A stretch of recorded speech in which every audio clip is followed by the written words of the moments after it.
السلام علیکم ورحمۃ اللہ وبرکاتہ۔ نحمده ونصلي ونسلم على رسوله الكريم اما بعد فاعوذ بالله من الشيطان الرجيم بسم الله الرحمن الرحيم ان الله وملائكته يصلون على النبي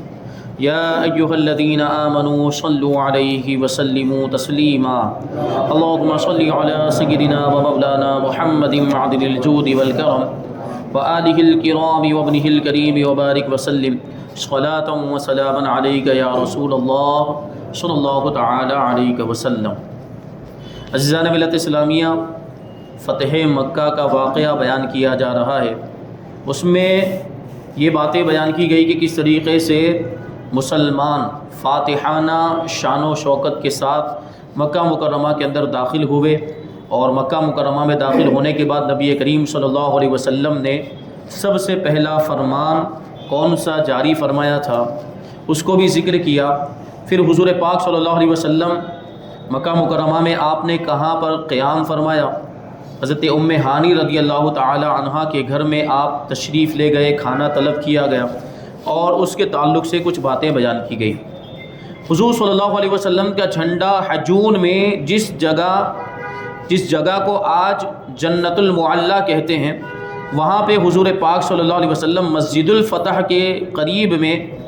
تشریف فرما تھے، اور وہیں پر آپ کا جھنڈا گاڑا گیا۔ پھر آپ اپنی اونٹنی پر سوار ہو کر اور حضرت اسامہ ابن زید رضی اللہ تعالی عنہ کو اونٹنی پر اپنے پیچھے بٹھا کر مسجد حرام کی طرف روانہ ہوئے، اور حضرت بلال رضی اللہ تعالی عنہ اور کعبہ کے کلید بردار، یعنی جن کے پاس کعبے کی چابی رہا کرتی تھی، حضرت عثمان ابن طلحہ حجبی بھی آپ کے ساتھ تھے۔ آپ نے مسجد حرام میں اپنی اونٹنی کو بٹھایا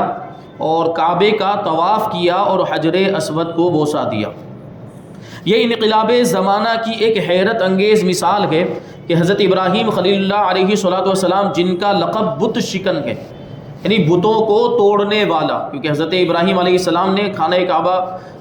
تعمیر کیا تھا، لیکن ان کی جو قوم تھی وہ بتوں کی پوجا کیا کرتی تھی، تو وہ بتوں کو توڑ دیا کرتے تھے حضرت ابراہیم علیہ السلام۔ ان کی یادگار خانہ کعبہ کے اندرون حصار، یعنی اندر والے حصے کے اندر 360 بتوں کی قطار تھی۔ خانہ کعبہ حضرت ابراہیم علیہ السلام نے تعمیر کیا تھا، اور حضرت ابراہیم علیہ السلام مورتیوں کو توڑ دیا کرتے تھے، بتوں کو توڑ دیا کرتے تھے۔ وہی خانہ کعبہ جو حضرت ابراہیم علیہ السلام نے تعمیر کیا تھا، حضور پاک صلی اللہ علیہ وسلم جب مکہ مکرمہ کے اندر فتح حاصل کرنے کے بعد داخل ہوئے تو اسی خانہ کعبہ کے اندر 360 بت رکھے ہوئے تھے۔ فاتح مکہ حضور اقدس صلی اللہ علیہ وسلم کا حضرت خلیل کا جانشین جلیل ہونے کی حیثیت سے فرض اولین تھا کہ یادگار خلیل کو بتوں کی نجس اور گندی آلائشوں سے پاک کر دیں۔ چنانچہ آپ خود بنفس نفیس ایک چھڑی لے کر کھڑے ہوئے اور ان بتوں کو چھڑی کی نوک سے ٹھونکے مار مار کر گراتے جاتے تھے، اور جاء الحق و زہق الباطل کی آیت تلاوت فرماتے جاتے تھے، یعنی حق آ گیا اور باطل مٹ گیا، اور باطل مٹنے ہی کی چیز تھی۔ پھر ان بتوں کو جو عین کعبہ کے اندر تھی، یعنی خانہ کعبہ کی عمارت کے اندر جو چوکور شکل کی جو عمارت ہے، کچھ بت اور کچھ مورتیاں بالکل اس کے اندر تھی۔ حضور اقدس صلی اللہ علیہ وسلم نے ان کے تعلق سے حکم دیا کہ وہ سب نکالے جائیں، چنانچہ وہ سب بت نکال کر باہر کیے گئے۔ انہی بتوں میں حضرت ابراہیم اور حضرت اسماعیل علیہ السلام کے مجسمے بھی تھے، جن کے ہاتھوں میں فال کھولنے کے تیر تھے، پانسے کے تیر۔ زمانہ جاہلیت کے اندر لوگ یہ کیا کرتے تھے کہ جب کسی کام کے لیے جاتے تو تیر پھینکتے تھے، اگر وہ تیر دائیں طرف جاتا تھا تو وہ کام کرتے تھے، اور بائیں طرف جاتا تھا تو نہیں کرتے تھے۔ اس کے علاوہ مختلف دوسرے طریقے بھی تھے، یہ تیروں کے ذریعے سے وہ فال نکالا کرتے تھے کہ یہ کام کرنا چاہیے یا نہیں کرنا چاہیے، یہ کام میرے لیے بہتر ہوگا یا نقصان دہ ہوگا۔ یہ پانسے کے تیر ہوتے تھے۔ تو حضرت ابراہیم کا بھی انہوں نے اپنے تصور کے اعتبار سے مجسمہ بنایا ہوا تھا، حضرت اسماعیل کا بھی مجسمہ تھا، اور ان کے ہاتھوں میں ان لوگوں نے پانسے کے تیر دیے ہوئے تھے۔ آپ نے ان کو دیکھ کر فرمایا کہ اللہ تعالیٰ ان کافروں کو مار ڈالے۔ ان کافروں کو خوب معلوم ہے کہ ان دونوں پیغمبروں نے کبھی بھی فال نہیں کھولا، جب تک ایک ایک بت کعبے کے اندر سے نہ نکل گیا آپ نے کعبے کے اندر قدم نہیں رکھا۔ جب تمام بتوں سے خانہ کعبہ پاک ہو گیا تو آپ اپنے ساتھ حضرت اسامہ ابن زید اور حضرت بلال رضی اللہ تعالیٰ عنہما اور حضرت عثمان ابن طلحہ حجبی کو ساتھ لے کر خانہ کعبہ کے اندر تشریف لے گئے، اور بیت اللہ شریف کے تمام گوشوں میں تکبیر پڑی۔ تمام جو کونے، 4 کونے ہیں، ہر کونے کے اندر کی جانب نبی کریم صلی اللہ علیہ وسلم نے تکبیر پڑھی اور 2 رکعت نماز بھی ادا فرمائی خانہ کعبہ کے اندر، اور اس کے بعد باہر تشریف لائے۔ کعبہ مقدسہ کے اندر سے جب آپ باہر تشریف لائے تو عثمان ابن طلحہ کو بلا کر خانہ کعبہ کی کنجی یعنی چابی ان کے ہاتھ میں عطا فرمائی اور ارشاد فرمایا خذوها خالدتاً طالدتاً لا ينزعها منکم الا ظالم، لو یہ کنجی، یہ چابی ہمیشہ ہمیشہ کے لیے تم لوگوں میں رہے گی، یہ کنجی تم سے وہی چھینے گا جو ظالم ہوگا۔ یہ حضرت عثمان ابن طلحہ کو حضور پاک صلی اللہ علیہ وسلم نے خانہ کعبہ کی چابی عطا فرمائی تھی۔ حضرت عثمان کے بعد وہ چابی ان کی اولاد میں منتقل ہوتی رہی، یہاں تک کہ آج بھی خانہ کعبہ کی جو چابی، خانہ کعبہ کا جو دروازہ ہے، اس کی چابی حضرت عثمان ابن طلحہ کی اولاد ہی میں ہے، کیونکہ حضور پاک نے ارشاد فرما دیا تھا کہ یہ چابی تمہارے درمیان ہی رہے گی، تمہاری اولاد ہی میں رہے گی۔ تو وہ خانہ کعبہ کی چابی آج بھی حضرت عثمان ابن طلحہ کی اولاد میں ہے۔ وہ جب تک خانہ کعبہ کا دروازہ نہیں کھولتے کسی اور کو کھولنے کی اجازت یا اندر داخل ہونے کی اجازت نہیں ہوتی۔ جب بھی کھولنے کا ارادہ ہوتا ہے یا کوئی ضرورت پیش آتی ہے تو حضرت عثمان ابن طلحہ کی اولاد میں وہ جو زمانے کے اعتبار سے جو بھی موجود ہوتے ہیں، جن کے پاس وہ چابی ہوتی ہے، ان کو بلایا جاتا ہے اور پھر خانہ کعبہ کا دروازہ کھلوایا جاتا ہے۔ تو یہ شان، کیونکہ حضور نے ارشاد فرما دیا تھا تو وہ چابی آج تک ان کی اولاد میں موجود ہے۔ اس کے بعد تاجدار دو عالم صلی اللہ علیہ وسلم شہنشاہ اسلام کی حیثیت سے حرم الہی میں سب سے پہلا دربار عام آپ نے منعقد فرمایا، جس میں افواج اسلام کے علاوہ ہزاروں کفار و مشرکین کے خواص و عوام کا ایک زبردست ازدحام تھا، یعنی بہت بڑا مجمع کہ اسلامی لشکر تقریباً 12,000 کی تعداد میں تو اسلامی لشکر ہی تھا، پھر کفار و مشرکین مکہ مکرمہ کے یہ سب بھی جمع ہوئے، بہت بڑا یہ مجمع ہوا۔ تو اس شہنشاہی خطبے میں آپ نے صرف اہل مکہ ہی سے نہیں بلکہ تمام اقوام عالم سے خطاب فرماتے ہوئے یہ ارشاد فرمایا کہ ایک خدا کے سوا کوئی معبود نہیں، یعنی اللہ کے سوا کوئی عبادت کے لائق نہیں، اس کا کوئی شریک نہیں، اس نے اپنا وعدہ سچ کر دکھایا، اس نے اپنے بندے حضرت محمد صلی اللہ علیہ وسلم کی مدد کی اور کفار کے تمام لشکروں کو تنہا شکست دے دی۔ تمام فخر کی باتیں، یعنی جن باتوں پر کفار و مشرکین غرور اور گھمنڈ کیا کرتے تھے، تمام پرانے خونوں کا بدلہ، تمام پرانے خون بہا، یعنی زمانہ جاہلیت میں اگر کسی نے کسی کو قتل کر دیا تھا تو اس کے خون کا جو بدلہ، وہ اور جاہلیت کی سب رسمیں، یہ سب میرے پیروں کے نیچے ہیں، یعنی ان ساری چیزوں کو ختم کیا جاتا ہے۔ زمانہ جاہلیت میں جو رسم و رواج جو اسلام کے خلاف رائج تھے ان سب کو آج ختم کیا جاتا ہے۔ صرف خانہ کعبہ کی تولیت یعنی اس کا متولی ہونا، اس کی نگہبانی کرنا اور حجاج کو پانی پلانا، یہ بہت بڑی ذمہ داری تھی، اور یہ حضور پاک صلی اللہ علیہ وسلم کے خاندان میں آپ کے آبا و اجداد اس ذمہ داری کو نبھاتے ہوئے آ رہے تھے۔ حضرت عبد المطلب بھی یہ ذمہ داری نبھاتے تھے کہ حجاج کرام کو جو حج کرنے کے لیے آتے یا جو عمرہ کرنے کے لیے آتے ان کو پانی پلاتے تھے، خاص طور پر آب زمزم پلاتے تھے، اور خانہ کعبہ کے متولی اور ٹرسٹی ہوا کرتے تھے۔ تو یہ دونوں چیزیں، یہ دونوں عزت کی باتیں تھیں اور یہ بہت بڑی باتیں تھیں، تو یہ دو اعزاز اس سے مستثنا ہیں، یعنی حضور پاک صلی اللہ علیہ وسلم نے زمانے جاہلیت کی ساری رسموں کو، سارے رواجوں کو ختم کر دیا اور ساری جاہلانہ باتیں اور سارے جو فخر اور گھمنڈ کرنے کی جو چیزیں جس کی بنیاد پر لوگ تکبر کیا کرتے تھے ان ساری چیزوں کو حضور پاک نے ختم کر دیا، لیکن ان دو چیزوں کو باقی رکھا کہ خانہ کعبہ کی تولیت یہ باقی رہے گی اور حجاج کرام کو پانی پلانا، کیونکہ یہ دونوں اچھی چیزیں تھیں۔ اور آگے ارشاد فرمایا کہ اے قوم قریش، اب جاہلیت کا غرور اور خاندانوں کا افتخار خدا نے مٹا دیا، کیونکہ زمانے جاہلیت میں خاندانوں کی وجہ سے ایک دوسرے پر فخر کرتے کہ ہمارا خاندان بڑا ہے، اور دوسرے خاندان والوں کو چھوٹا سمجھا جاتا تھا، ذلیل سمجھا جاتا تھا۔ بڑے خاندان والے جو ہوتے، شریف خاندان والے جو ہوتے، وہ فخر کیا کرتے تھے اور تکبر اور گھمنڈ کا شکار ہوتے تھے۔ تو حضور نے فرمایا کہ خاندانوں کا جو افتخار، یعنی خاندان کی بنیاد پر فخر کرنا، اللہ نے اس کو مٹا دیا۔ تمام لوگ حضرت آدم علیہ السلام کی نسل سے ہیں اور حضرت آدم علیہ السلام مٹی سے بنائے گئے تھے۔ مطلب کیا ہے کہ جو چیز مٹی سے بنی ہو، فخر کرنا اس کو زیب نہیں دیتا، گھمنڈ اور تکبر کرنا کسی ایسے کو اچھا نہیں لگتا جو مٹی سے بنایا گیا، تو انسان کو مٹی سے بنایا گیا ہے، اور مٹی کی خاصیت یہ ہوتی ہے کہ وہ نرم ہوتی ہے، اس میں سختی نہیں ہوتی، مٹی کبھی اکڑتی نہیں ہے، تو اسی طرح انسان کو بھی اکڑنا نہیں چاہیے، تکبر نہیں کرنا چاہیے۔ اس کے بعد حضور صلی اللہ علیہ وسلم نے قرآن مجید کی یہ آیت کریمہ تلاوت فرمائی جس کا ترجمہ یہ ہے کہ اے لوگو، ہم نے تم کو ایک مرد اور ایک عورت سے پیدا کیا، یعنی حضرت آدم اور حضرت حوا، اور تمہارے لیے قبیلے اور خاندان بنا دیے تاکہ تم آپس میں ایک دوسرے کی پہچان رکھو۔ یعنی یہ جو خاندان اور قبیلے جو بنائے ہیں یہ ایک دوسرے پر فخر کرنے کے لیے نہیں ہے، یہ گھمنڈ کرنے کا سبب نہیں ہے، یہ تکبر کرنے کا سبب نہیں، یہ خاندان اور قبیلے اس وجہ سے بنائے تاکہ ایک دوسرے کو آپ پہچان سکیں۔ جیسے آج ہمارے زمانے میں بھی ہوتا ہے کہ الگ الگ خاندان ہیں، الگ الگ قبیلے ہیں، الگ الگ سرنیم ہوتے ہیں، الگ الگ جو اٹک ہوتی جس کو ہم اپنی زبان میں کہہ لیں، تو یہ کیوں ہوتی ہے؟ کہ جان پہچان کے لیے۔ اگر کسی کا نام سیم ہے یا ایک علاقے کے اندر اس نام کے بہت سارے لوگ رہتے ہیں تو اس کی پہچان پھر ہم کس طرح کرتے ہیں؟ سرنیم کے ذریعے کرتے ہیں کہ فلاں صاحب تو فلاں ان کا یہ سرنیم ہے، تو اس کے ذریعے سے جان پہچان ہو جاتی ہے۔ تو یہ خاندان اور قبیلے یہ جو بنائے گئے ہیں یہ ایک دوسرے کی شناخت کے لیے، ایک دوسرے کی پہچان کے لیے بنائے گئے، یہ فخر کرنے کے لیے نہیں بنائے گئے۔ لیکن خدا کے نزدیک سب سے زیادہ شریف اور عزت والا وہ ہے جو سب سے زیادہ پرہیزگار ہے۔ یعنی بتانا کیا چاہتے ہیں کہ خاندانی شرافت یہ عزت کا سبب نہیں ہے، حقیقت میں عزت تقویٰ اور پرہیزگاری کی عزت ہے۔ جو جتنا زیادہ متقی و پرہیزگار ہے وہ اللہ کے نزدیک اتنا ہی زیادہ عزت والا ہے اور شرافت والا ہے۔ یقیناً اللہ تعالیٰ بڑا جاننے والا اور خبر رکھنے والا ہے۔ بے شک اللہ نے شراب کی خرید و فروخت کو حرام فرما دیا ہے۔ اس کے بعد شہنشاہ کونین صلی اللہ علیہ وسلم نے اس ہزاروں کے مجمع میں ایک گہری نگاہ ڈالی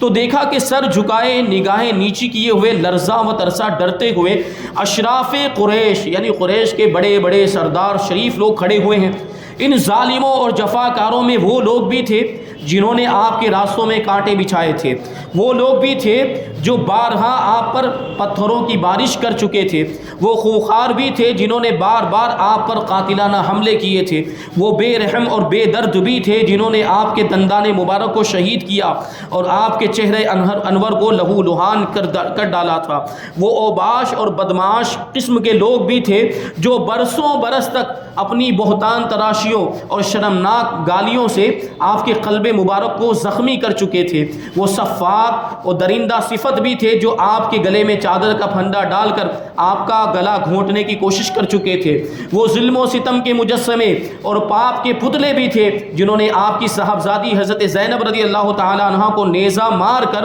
اونٹ سے گرا دیا تھا اور جس کی وجہ سے ان کا حمل ساقط ہو گیا تھا، وہ آپ کے خون کے پیاسے بھی تھے جن کی تشنہ لبی اور پیاس خون نبوت کے سوا کسی چیز سے نہیں بجھ سکتی تھی، وہ جفاکار اور خونخوار بھی تھے جن کے جارحانہ حملوں اور ظالمانہ یلغار سے بار بار مدینہ منورہ کے در و دیوار دہل چکے تھے۔ حضور صلی اللہ علیہ وسلم کے پیارے چچا حضرت حمزہ رضی اللہ تعالی عنہ کے قاتل اور ان کی ناک کان کاٹنے والے، ان کی آنکھیں پھوڑنے والے، ان کا جگر چبانے والے بھی اسی مجمع میں موجود تھے، وہ ستمگار جنہوں نے شمع نبوت کے جانثار پروانوں حضرت بلال، حضرت صہیب، حضرت عمار، حضرت خباب، حضرت خبیب، حضرت زید ابن دسنہ وغیرہ رضی اللہ تعالیٰ عنہم کو رسیوں سے باندھ باندھ کر، کوڑے مار مار کر جلتی ہوئی ریتوں پر لٹایا تھا، کسی کو آگ کے دہکتے ہوئے کوئلوں پر سلایا تھا، کسی کو چٹائیوں میں لپیٹ کر ناکوں میں دھوئیں دیے تھے، سینکڑوں بار گلا گھونٹا تھا۔ یہ تمام جور و جفا اور ظلم و ستمگار کے پیکر، ظلم و ستمگاری کے پیکر جن کے جسم کے رونگٹے رونگٹے اور بدن کے بال بال ظلم و عدوان اور سرکشی و طغیان کے وبال سے خوفناک جرموں اور شرمناک مظالم کے پہاڑ بن چکے تھے۔ اتنا ظلم انہوں نے مسلمانوں پر ڈھایا تھا۔ آج یہ سب کے سب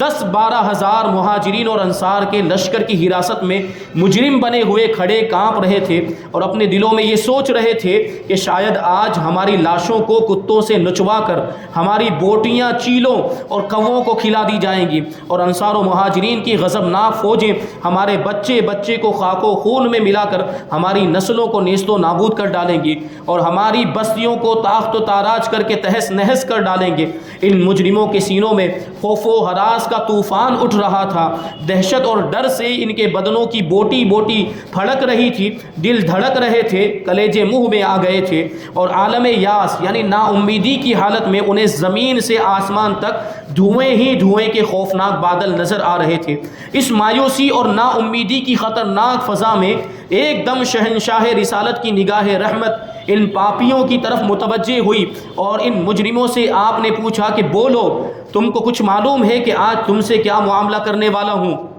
تو اس دہشت انگیز اور خوفناک سوال سے مجرمین حواس باختہ ہو کر کانپ اٹھے، لیکن جبین رحمت کے پیغمبرانہ تیور کو دیکھ کر امید و بیم کے محشر میں لرزتے ہوئے سب یک زبان ہو کر بولے کہ اخن کریم و ابن اخین کریم، کہ آپ کرم کرنے والے بھائی اور کرم کرنے والے باپ کے بیٹے ہیں۔ سب کی للچائی ہوئی نظریں جمال نبوت کا منہ تک رہی تھی، اور سب کے کان شہنشاہ نبوت کا فیصلہ کن جواب سننے کے لیے منتظر تھے کہ ایک دم دفعتاً فاتح مکہ نے اپنے کریمانہ لہجے میں ارشاد فرمایا کہ لا تثریب علیکم اليوم فاذهبوا انتم الطلقاء، کہ آج تم پر کوئی الزام نہیں ہے، جاؤ تم سب آزاد ہو۔ بالکل غیر متوقع طور پر، یعنی جس کی امید نہیں تھی، ایک دم اچانک یہ فرمان رحمت سن کر سب مجرموں کی آنکھیں فرتے ندامت سے اشکبار ہو گئی۔ آج دنیا کو کوئی بادشاہ ہوتا اور جس کے ساتھ یا جس کے ساتھیوں کے ساتھ اس طرح کے ظلم و ستم کے معاملات ہوئے ہوں کسی خاص علاقے کے اندر، اور پھر وہ علاقے میں فاتح ہو کر داخل ہو، تو وہ اپنے ساتھ ہوئے جرم اور اپنے ساتھ ہوئے ظلم و ستم کا کیسا بدلہ لے گا؟ لیکن یہ رحمت للعالمین ہے۔ حضور پاک صلی اللہ علیہ وسلم فاتح مکہ بن کے مکہ مکرمہ میں داخل ہوئے، وہی ظلم و ستم کرنے والے اور ظلم و ستم کے پہاڑ توڑنے والے، مسلمانوں کو ستانے والے کفار و مشرکین موجود ہیں، لیکن رسول اللہ صلی اللہ علیہ وسلم نے سب کے جرموں کو معاف فرما دیا اور سب سے ارشاد فرمایا کہ آج تم آزاد ہو، تم پر کوئی الزام نہیں، تمہاری کوئی پکڑ نہیں ہوگی۔ اور یہ سب اب دیکھیں، کیونکہ یہ فرمان یہ پورا کا پورا یوں سمجھے آپ کے سراپا رحمت تھا، یہ فرمان رحمت نشان تھا، تو یہ فرمان سننے کے بعد سب کی آنکھیں تر ہو گئی، سب کی آنکھوں سے آنسو جاری ہو گئے، اور ان کے دلوں کی گہرائیوں سے جذبات شکریہ کے آثار آنسوؤں کی دھار بن کر ان کے رخسار پر مچلنے لگے، اور کفار کی زبانوں پر لا الہ الا اللہ محمد رسول اللہ صلی اللہ علیہ وسلم کے نعروں سے حرم کعبہ کے در و دیوار پر ہر طرف انوار کی بارش ہونے لگی۔ یعنی یہ رحیمانہ سلوک دیکھ کر، یہ مہربانی والا سلوک دیکھ کر، حضور کے عفو و درگزر کو دیکھ کر سب کلمہ پڑھ کے مسلمان ہونے لگ گئے۔ اچانک، بالکل ہی اچانک اور دفعتاً ایک عجیب انقلاب برپا ہو گیا کہ سما ہی بدل گیا، فضا ہی پلٹ گئی، اور ایک دم ایسا محسوس ہونے لگا جیسا کہ کسی شاعر نے کہا تھا کہ جہاں تاریک تھا، بے نور تھا اور سخت کالا تھا، یعنی دنیا کے اندر اندھیرا چھایا ہوا تھا، جہاں تاریک تھا، بے نور تھا اور سخت کالا تھا، کوئی پردے سے کیا نکلا کہ گھر گھر میں اجالا تھا۔ حضور پاک صلی اللہ علیہ وسلم تشریف لائے تو کفار کو ایمان کی دولت نصیب ہو گئی۔ کفار نے مہاجرین کی جائیدادوں، مکانوں، دکانوں پر غاصبانہ قبضہ جما لیا تھا، یعنی جو مہاجرین مکہ مکرمہ چھوڑ کر مدینہ گئے تھے تو ان کی ساری جائیدادیں، ان کے مکانات، ان کی زمینیں، وہ تو سب مکہ مکرمہ کے اندر ہی تھی، کفار نے ان سب پر قبضہ کر لیا تھا کہ مہاجرین تو حضور اب وقت یہ تھا کہ مہاجرین کو ان کے حقوق دلائے جاتے، یعنی ان کی زمینیں، جائیداد، مکان وغیرہ ان کو واپس دلائے جاتے، اور ان سب جائیدادوں، مکانوں، دکانوں اور سامانوں کو مکہ کے غاصبوں کے قبضوں سے واگزار کر کے، یعنی چھڑا کر مہاجرین کے سپرد کیے جاتے۔ لیکن شہنشاہ رسالت نے مہاجرین کو حکم دے دیا کہ وہ اپنی کل جائیدادیں خوشی خوشی مکہ والوں کو تحفے میں دے دیں، مکہ والوں کو ہبہ کر دیں، یعنی ان سے یہ نہ لے۔ دیکھیں ایک تو کتنا رحم والا سلوک کیا کہ سب کے جرموں کو معاف کر دیا، اس کے بعد جو انہوں نے مہاجرین کی جائیدادوں، مکانوں، زمینوں پر قبضہ کیا تھا وہ بھی دوبارہ ان سے نہ لی جا رہی ہے۔ یہ کتنا جو ہے کہ رحم، بالائے رحم ہے، یہ حضور پاک صلی اللہ علیہ وسلم کی کیسی مہربانی ہے۔ اللہ اکبر! اے اقوام عالم کی تاریخی داستانوں، بتاؤ کیا دنیا کے کسی فاتح کی کتاب زندگی میں کوئی ایسا حسین و زرعی ورق ہے؟ اے دھرتی خدا کے لیے بتا، اے آسمان للہ بول، کیا تمہارے درمیان کوئی ایسا فاتح گزرا ہے جس نے اپنے دشمنوں دشمنوں کے ساتھ ایسا حسن سلوک کیا ہو۔ اے چاند اور سورج کی چمکتی اور دور بھی نگاہ ہو، کیا تم نے لاکھوں برس کی گردش لیل و نہار میں کوئی ایسا تاجدار دیکھا ہے؟ تم اس کے سوا اور کیا کہو گے کہ یہ نبی جمال و جلال کا وہ بے مثال شاہکار ہے کہ شاہان عالم کے لیے اس کا تصور بھی محال ہے۔ یعنی دنیا کے بادشاہوں کے اندر اس کی مثال نہیں مل سکتی۔ جس طرح حضور پاک صلی اللہ علیہ وسلم نے معاف کر دیا اور جس طرح رحم دلی کا حضور پاک صلی اللہ علیہ وسلم نے مظاہرہ فرمایا، اس کا جواب پوری دنیا کی تاریخ اور ہسٹری کے اندر نہیں مل سکتا۔ اس لیے ہم تمام دنیا کو چیلنج کے ساتھ دعوت نظارہ دیتے ہیں کہ چشم اقوام یہ نظارہ ابد تک دیکھے، یعنی دنیا کی جتنی بھی قومیں ہیں ان کی آنکھیں یہ نظارہ ہمیشہ تک یعنی قیامت تک کے لیے دیکھے۔ چشم اقوام یہ نظارہ ابد تک دیکھے، رفعت شان رفعنا لک ذکرک دیکھے کہ اللہ تبارک و تعالیٰ نے حضور پاک صلی اللہ علیہ وسلم کی شان کو کیسے بلند و بالا فرمایا، کیسا مقام و مرتبہ آپ کو عطا فرمایا۔ اللہ تبارک و تعالیٰ نے وہی مکہ مکرمہ جس سے آپ کو مجبور ہو کر جانا پڑا تھا، اور ایسی فاتحانہ شان و شوکت کے ساتھ آپ اس میں واپس تشریف لائے۔ یہ پہلا خطبہ حضور پاک صلی اللہ علیہ وسلم نے ارشاد فرمایا، اس کے بعد دوسرا خطبہ، اور پھر حضور پاک صلی اللہ علیہ وسلم مکہ مکرمہ کے اندر تھوڑے دن کے لیے ٹھہرے تھے تو انصار کو خوف لاحق ہو گیا تھا، یعنی مدینہ منورہ کے انصاری صحابہ کرام، کیونکہ حضور سے بڑی محبت کرتے تھے اور انہوں نے حضور پاک صلی اللہ علیہ وسلم کا اس وقت ساتھ دیا تھا جب حضور پاک مکہ مکرمہ چھوڑ کر مدینہ آئے تھے، اور کیسا جانثاری کا ثبوت دیا تھا، انہوں نے وفاداری کا ثبوت دیا تھا۔ اب انصار کو خوف لاحق ہونے لگا تھا کہ کہیں حضور پاک صلی اللہ علیہ وسلم مکہ ہی میں نہ رہ جائیں، تو اس کے جواب میں حضور پاک صلی اللہ علیہ وسلم نے کیا ارشاد فرمایا؟ پھر خانہ کعبہ میں اذان دی گئی تھی اور پھر حضور پاک صلی اللہ علیہ وسلم نے اسلام کی بیعت لی۔ یہ سارے واقعات انشاءاللہ تبارک و تعالیٰ آئندہ بیان کیے جائیں گے۔ اللہ تبارک و تعالیٰ جو کچھ بھی بیان ہوا اس پر ہم سب کو عمل کرنے کی توفیق عطا فرمائے۔ صحابہ کرام جیسا جذبہ عشق و محبت ہم سب کو بھی عطا فرمائے، اسلام کے لیے قربانی دینے کی ہم سب کو توفیق عطا فرمائے۔ وما علینا الا البلاغ۔